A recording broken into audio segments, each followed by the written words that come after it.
Hoje nós vamos conversar sobre os efeitos da extinção do casamento, né? Então agora nós vamos começar a fazer a desconstrução daquilo que o casamento traz.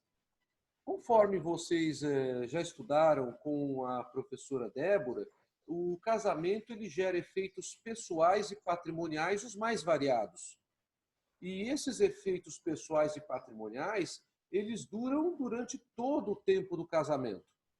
E vocês já sabem também que a ideia dos efeitos pessoais e patrimoniais é bastante parecida quando falamos de uma outra família, a família da união estável. Então, pouco importando se estamos diante de casamento de pessoas de sexos diferentes ou de pessoas de mesmo sexo, ou ainda se estamos diante de união estável de pessoas de sexos diferentes ou de união estável de pessoas de mesmo sexo. Nós temos efeitos que são constitutivos durante a vigência dessas relações. Vocês viram com a professora Débora que a união estável ela é uma união more oscuro, ou seja, uma união que tem a aparência e a publicidade de casamento, mas as pessoas não estão formalmente casadas. Por isso, a união estável é uma união informal, porém dotada de estabilidade. É daí o nome união estável. E a união estável também é considerada família nos termos do artigo 226, parágrafo 3º da Constituição. Bem, o casamento ele tem muitas situações que podem ser consideradas paralelas na união estável. E nós vamos ter agora que trabalhar com essas situações para desconstruirmos essas situações. Assim, no casamento, nós temos como efeitos pessoais a representação da família. A professora Débora falou isso para vocês. Ora, a representação da família no casamento passou, a partir da Constituição de 88, a ser exercida por ambos os cônjuges. E na união estável, ela é feita por ambos os conviventes ou companheiros, companheiras. Então, quando falamos em representação da família, ela não é mais feita apenas por uma das pessoas que integram a chamada representação familiar. Ela é feita pelas duas. Antes da Constituição de 88, quem representava a família era sempre o homem, porque a mulher ela era considerada mera colaboradora ou auxiliadora da família, conforme dizia o Código Civil de 1916. Isso acabou. A Constituição de 88 trouxe o princípio da igualdade de direitos e deveres entre o homem e a mulher no casamento e fora dele, e isso fez com que a mulher tivesse também como efeito pessoal a representatividade da família. Essa ideia se aplica também para o casamento de pessoas de mesmo sexo e para as uniões estáveis de pessoas de mesmo sexo, a representação da família.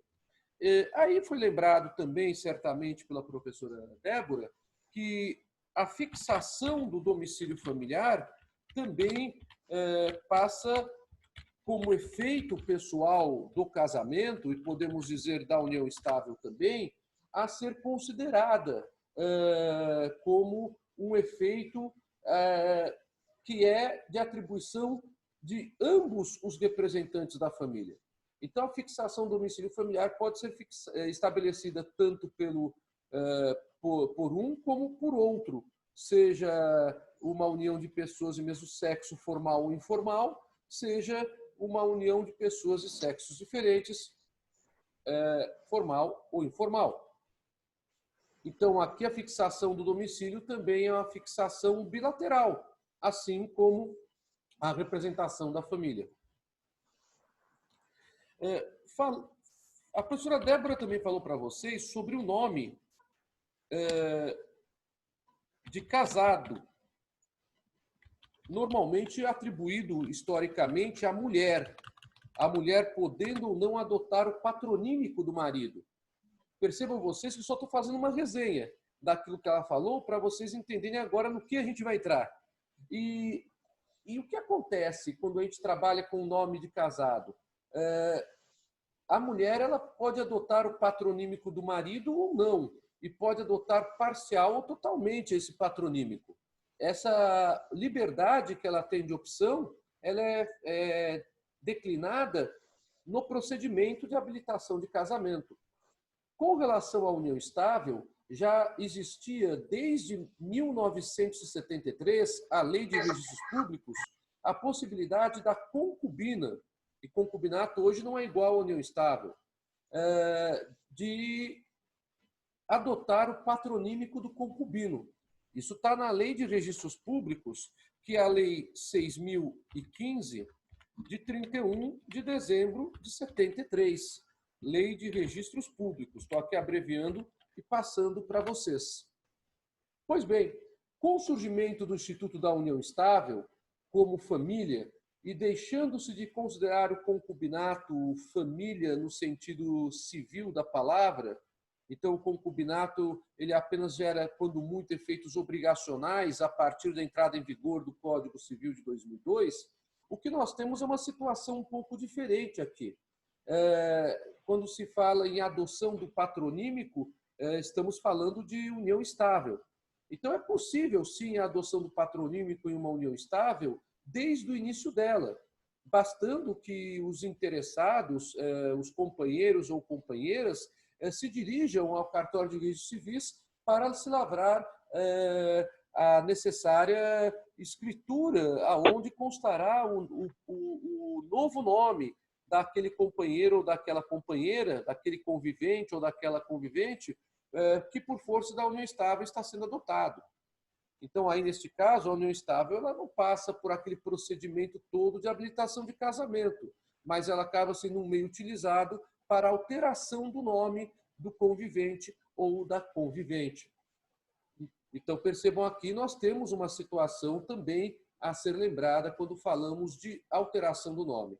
E a professora Débora lembrou para vocês que, com relação ao nome de casado, atualmente pode-se discutir até mesmo em o homem adotar o patronímico da mulher, já que há o princípio da igualdade constitucional entre o homem e a mulher, isso atinge também este efeito pessoal. Bem, aí, ainda continuando com relação aos efeitos pessoais, a professora Débora deve ter falado para vocês o efeito pessoal decorrente à guarda e educação dos filhos. A guarda dos filhos ela existe desde o exato momento em que os filhos nascem com vida. Então, ela é automaticamente concedida por força da lei. Esse dado é muito importante para a discussão da guarda dos filhos depois da separação e no divórcio, como a gente vai conversar, se não for possível na aula de hoje, na semana que vem. E aí não sei se serei eu ou se é a professora Débora. Eu e ela vamos ajustar isso. Então, nós precisamos entender que guarda de filhos, elas existem não porque as pessoas estão se separando ou divorciando, mas simplesmente pelo fato de serem pai e mãe. Apenas por conta disso. A guarda de filhos, então, decorre do poder familiar. O poder familiar é um poder-dever, não é apenas um poder onde o pai e a mãe fazem o que querem com relação aos filhos, mas eles devem agir cumprindo seus deveres paternais e maternais com relação aos filhos, sempre observando um princípio que é o princípio do melhor interesse. De quem? Dos pais? Não. Princípio do melhor interesse da criança e do adolescente. Este princípio é uma chave muito importante no direito de família contemporâneo, porque deixa muito claro que as questões envolvendo os pais não podem ser confundidas com as questões da linha vertical de paternidade, maternidade e filiação. A filiação tem uma série de direitos com relação aos filhos menores que têm que ser observados pelo pai e pela mãe. E o princípio do melhor interesse da criança e do adolescente é justamente o norte, é justamente a bússola a orientar a conduta dos pais que têm o poder familiar sobre os filhos menores. Guarda e educação são atributos que decorrem desse poder familiar. Por isso, na verdade, eu não precisaria nem ter um casamento ou uma união estável entre os pais. Eu poderia simplesmente ter o reconhecimento da paternidade e da maternidade, que eu já teria o poder familiar. O que quero dizer com isso para vocês? Que a situação de filiação independe do estado civil do pai e da mãe. É uma coisa óbvia para nós hoje, nos dias de hoje, mas que antigamente era bastante delimitada, porque, em primeiro lugar, nós tínhamos basicamente o casamento civil e mais nada. E, em segundo lugar, nós tínhamos uma discriminação entre filhos ilegítimos, que eram aqueles filhos que não eram resultado de um casamento civil, e filhos legítimos, aqueles que eram filhos como resultado de um casamento civil. Essa discriminação ela foi abolida, felizmente, com a Constituição de 88, porque era um absurdo. Qual a culpa do filho para que, pelo fato de ele ser um filho adulterino, ou pelo fato de ele ser um filho incestuoso, dele carregar essa pecha e não ter os mesmos direitos de um filho que havia nascido numa família constituída por casamento. Os filhos não têm culpa desse tipo de origem. E, por isso, finalmente, o Brasil, em 88, aboliu esse tipo de discriminação. Então, é muito importante ter em mente que guarda e educação são efeitos pessoais do casamento e da união estável, mas eles podem existir independentemente do casamento ou da união estável, em virtude do poder familiar que o pai e a mãe têm sobre os filhos menores. O poder familiar ele cessa aos 18 anos. Ou ele cessará antes com a maioridade civil nos demais casos de emancipação. Não sei se vocês estão lembrados que a professora Débora conversou com vocês sobre esses casos de emancipação. Os casos de emancipação, outros que são dados antes da pessoa ter 18 anos. O caso da pessoa que tem 16 anos está registrada em carteira de trabalho. O caso da pessoa que tem 16 anos e seria já sócia de uma pessoa jurídica. Isso é bem raro de acontecer, mas é teoricamente possível. O caso da pessoa de 16 anos que é autorizada para se casar, então, com o casamento, ela passa a ser emancipada por força da lei. O caso da pessoa que tem 16 anos e é aprovada em um concurso público e toma posse desse cargo público, isto praticamente não existe nos dias de hoje, mas esta previsão está ali no Código Civil, porque quase todos os concursos públicos exigem a idade mínima de 18 anos, né? E há também a emancipação voluntária, que é dada pelos pais livremente em favor do relativamente incapaz, a pessoa que tem 16 ou 17 anos de idade. Então, percebam vocês que o poder familiar subsiste até a maioridade civil. Então, independe os deveres que decorrem do poder familiar, deveres pessoais como a guarda e a educação, da existência de um casamento ou de uma união estável. Normalmente são trabalhados aqui dentro dessa figura de efeitos pessoais do casamento e de efeitos pessoais da união estável. Mas uma coisa não depende necessariamente da outra. Eu posso ter um casal que teve um relacionamento fugaz ou um namoro, pura e simplesmente, que acabou tendo um filho ou uma filha. E ambos reconheceram o filho e a filha, mas nunca se casaram, nunca constituíram união estável. Eles têm o poder familiar sobre esses filhos até a maioridade civil. Então, eles têm os deveres de guarda e educação como efeitos pessoais da paternidade e da maternidade sobre a filiação.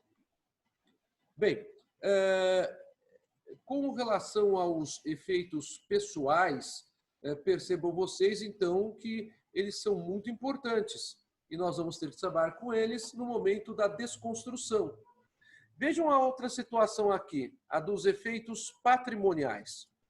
Os efeitos patrimoniais, a professora Débora praticamente os terminou. Ela me disse que está faltando apenas falar sobre a questão da outorga uxória e da autorização marital para a transmissão de bens, dos bens familiares e ou dos bens particulares. Então, com relação aos efeitos patrimoniais, nós temos o dever de sustento dos pais com relação aos filhos menores. Então, sustento dos filhos menores. Isto aí decorre da fixação de alimentos. E aí vem uma outra questão importante. Percebam vocês, eu não preciso de uma decisão judicial para dizer que o pai ou a mãe têm o dever de alimentar filhos menores. O dever de sustento ele decorre do poder familiar também. Então, a guarda e a educação, que são efeitos pessoais da paternidade e da maternidade sobre os filhos, e o sustento, que são efeitos patrimoniais na relação pai ou mãe e filhos, são efeitos que independem de uma decisão judicial num primeiro momento, porque a lei, ao outorgar o poder familiar, fixa, por consequência, esses efeitos na relação paternidade, maternidade e filiação. Mas eu tenho que ter, muitas vezes, a decisão judicial, porque muitas vezes o pai ou a mãe, às vezes até ambos, acabam não sustentando o filho menor. E aí aquela história sobra para os avós, muitas vezes, por exemplo, quando quem tem o dever primário são os pais de sustentar os filhos menores. Então percebam vocês que aqui nós temos, na verdade, um efeito patrimonial, não apenas pessoal. E a outra questão, que é justamente a questão que a professora Débora estava colocando na segunda parte dela da aula passada, melhor, dessa semana, perdoe-me, a partilha dos bens. É um efeito patrimonial e um efeito patrimonial bastante importante, porque aí nós estamos falando sobre a partilha dos bens familiares, isto é, dos bens que foram comunicados, dos bens que constituíram aquestos. Aquilo que a professora Débora conversou com vocês.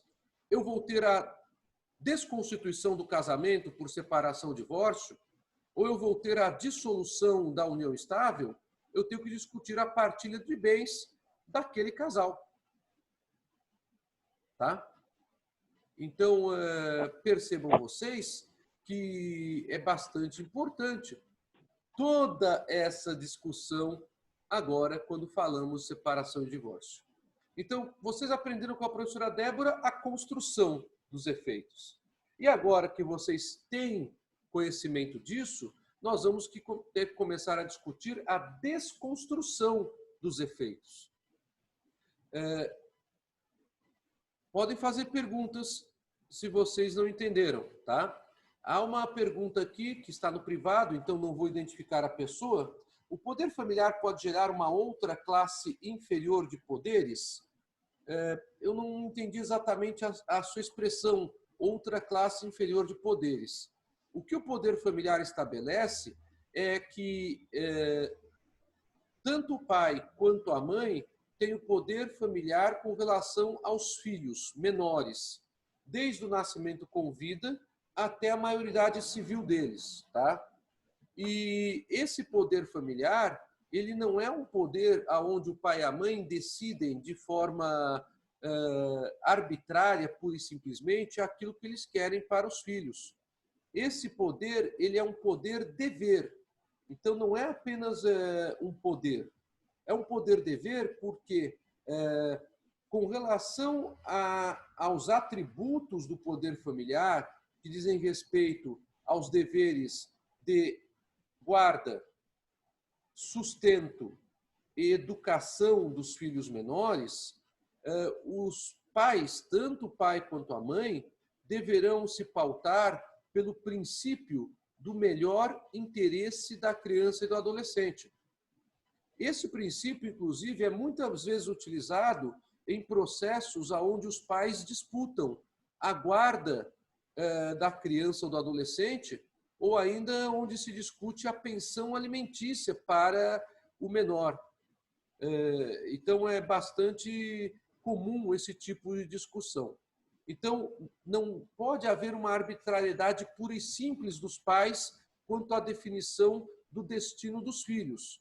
Essa definição deve se levar em conta justamente aquilo que os filhos precisam para ter um desenvolvimento dos seus direitos da personalidade, e aí temos essa tríplice ideia que é histórica no direito civil, que é a ideia da guarda, do sustento e da educação dos filhos, e como isso seria feito, tá bem? Então, se eu não esclareci a sua pergunta, você que fez a pergunta particular, pode insistir, não há problema nenhum. Bom, com relação a esta questão, ficou claro para vocês que o que nós vamos fazer agora é a desconstrução? Desconstrução do quê? Dos efeitos pessoais e patrimoniais. Há alguma pergunta que vocês gostariam de fazer sobre a matéria até aqui?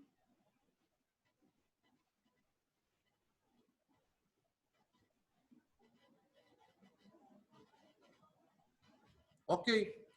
Bom, então agora que vocês já entenderam por que era tão importante saber os efeitos pessoais e patrimoniais do casamento, agora que vocês têm uma ideia reiterada de que esses efeitos são bastante semelhantes aos efeitos da união estável, tanto os efeitos pessoais quanto os patrimoniais, nós temos condições de fazer uma outra discussão, né?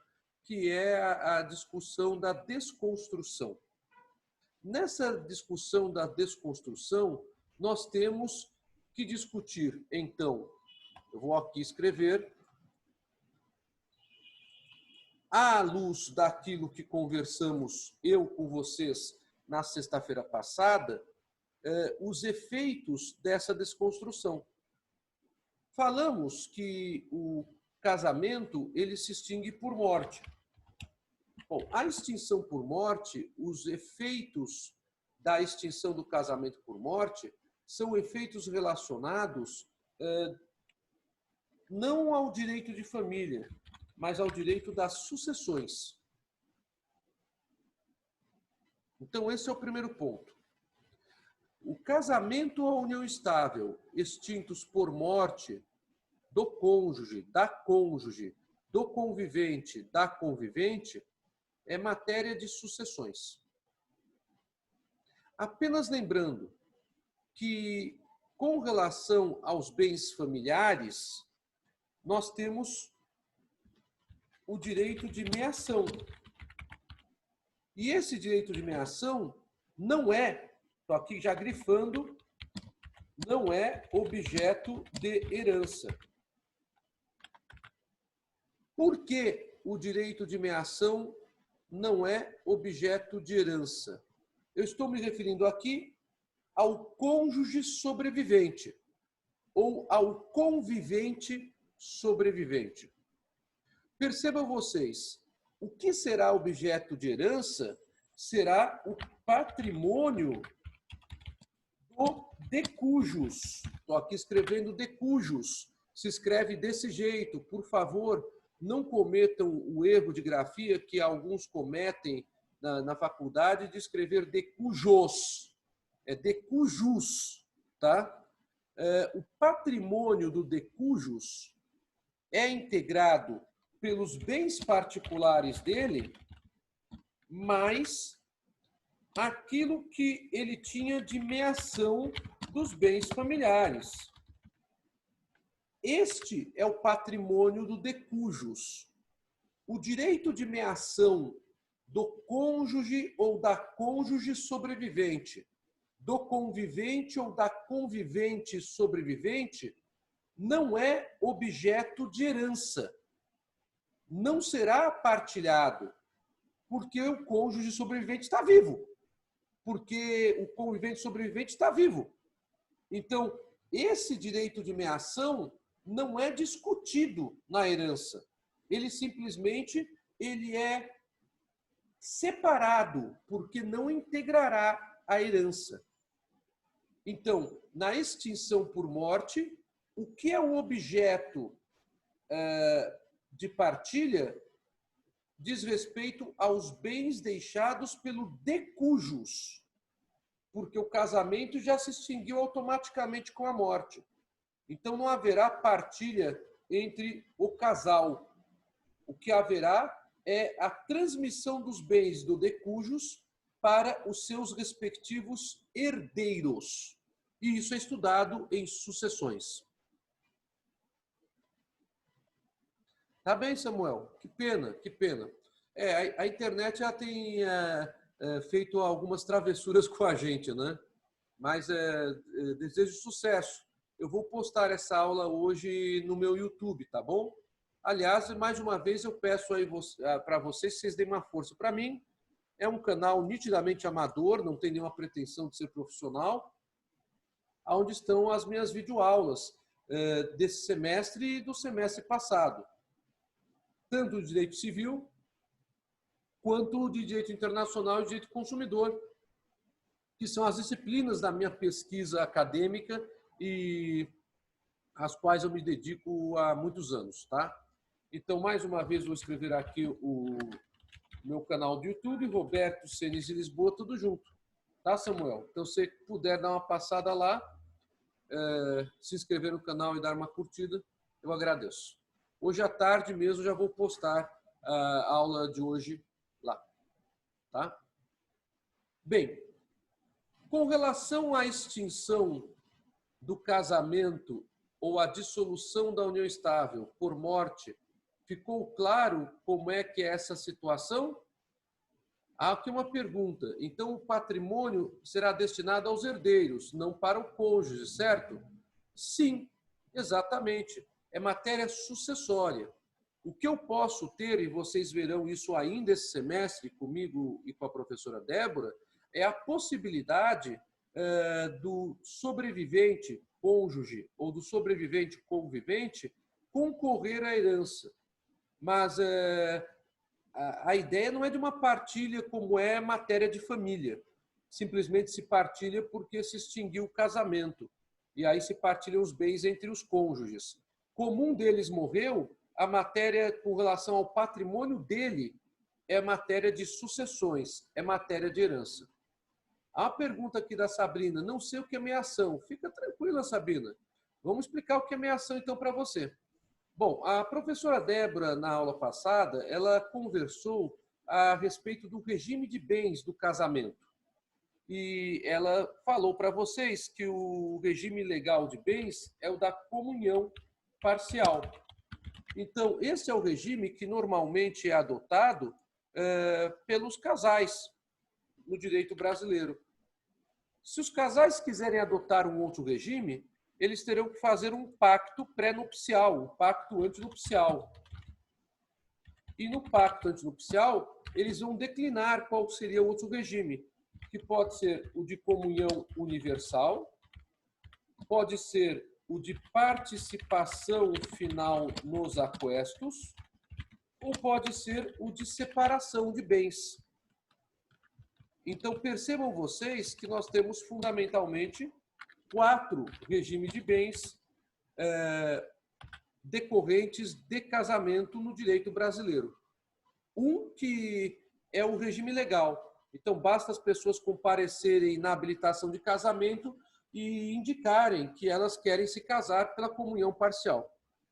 Os outros 3 que são fixados mediante pacto antenupcial, que é uma escritura pública que o casal faz no cartório de notas e que leva à averbação no cartório de registro de imóveis. Aliás, isso é uma questão que já foi feita na OAB mais de uma vez. Tá? E muitas pessoas erram, porque as pessoas acham que não é no cartório de imóveis quem não estudou a matéria. E é no cartório de imóveis que a escritura de pacto antinupcial é registrada. O pacto antinupcial é um negócio jurídico. porque é um acordo quanto à fixação de um regime de bens diferente daquele regime de bens que a lei estabelece. Tá? O que acontece quando há fixação de um regime de bens, Sabrina? Eu tenho que identificar quais são os bens pertencentes a cada cônjuge.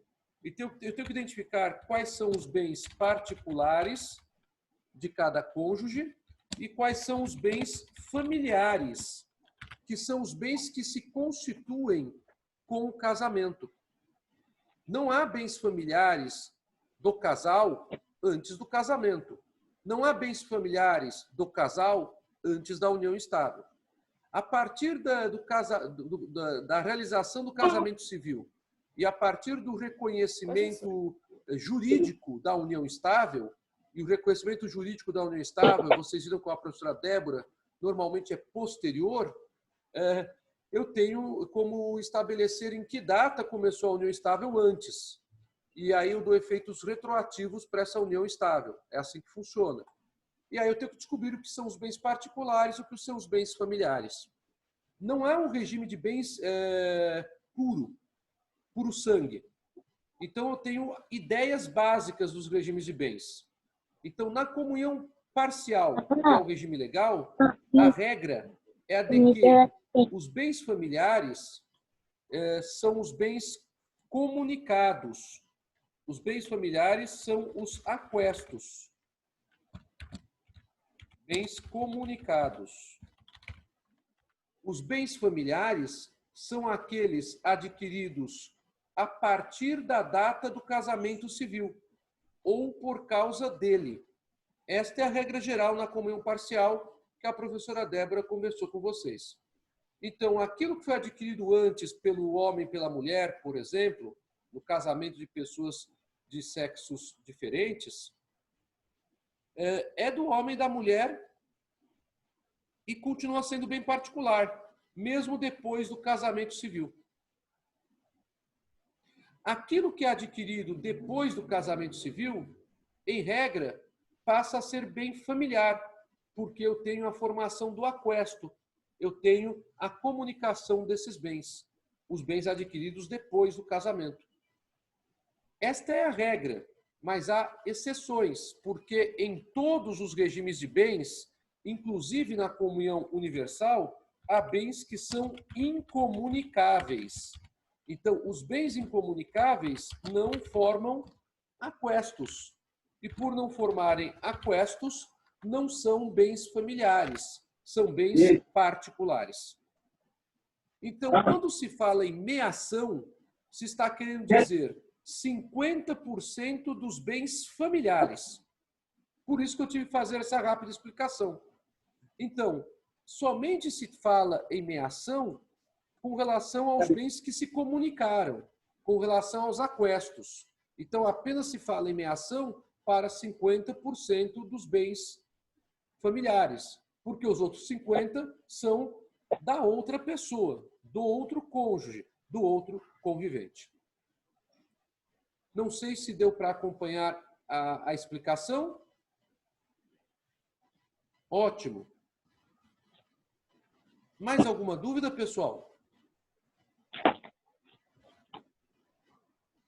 Então, percebam vocês que o jogo agora é desconstruir. Nós brincamos com a construção. E agora nós vamos desconstruir. Então, eu vou dar um intervalo, são 10 horas e 3 minutos.